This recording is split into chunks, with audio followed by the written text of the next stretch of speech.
don't need a high-end designer or a lot of money to get a luxe look. Be your own interior designer. This is Affordable Interior Design, the podcast. Here's your host, Betsy Helmuth.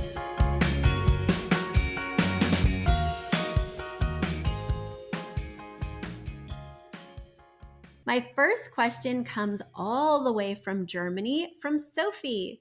Sophie writes, Betsy, I love listening to your podcast. It's packed with practical but also inspirational ideas, and it also never fails to lighten my mood.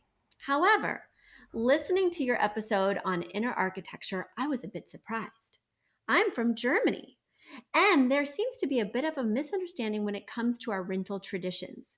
You don't rip out the bathroom, or just in case you want to get in a lawsuit with your landlord, maybe you would.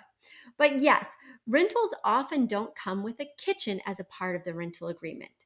But it is pretty standard to buy your kitchen from the previous renter for a fraction of the price of a new kitchen.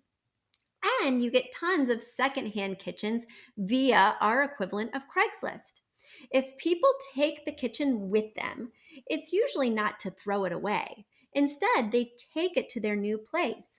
For a lot of kitchen cabinet series, you can even buy additions, even after decades. So this is also what happens when you're talking about light fixtures. I just wanted to set this straight so you don't imagine Germany being a country covered in a landfill full of kitchen cabinets, when indeed most people reuse the same kitchen for 20 years or more. Kind regards, Sophie. Sophie, thank you for setting me straight. I was just going off what I heard and the experiences that I've had with my German clients. I do think it's very interesting, this ripping out of the kitchen and taking it with you. So many of us, I moved once every year in New York City, and that's a lot of moves. I think I lived in no fewer than 9 apartments in New York City. There towards the end, I wound up staying in the same one for a little while. But even thinking about moving houses like I'm planning to do right now, the idea of ripping out my kitchen and having it fit in a new space that's probably going to be a totally different look, is just so foreign. But I think that it's interesting. It's interesting. And I'm really glad that you set me straight.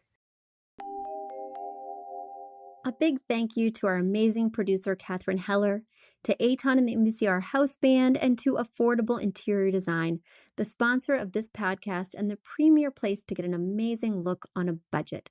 Check out affordableinteriordesign.com. If you guys love the show, the very best way to support us is by spreading the word. Tell your friends or write us an awesome review on iTunes. So until next week, guys, thanks so much for joining us, and I'll talk to you soon. Bye.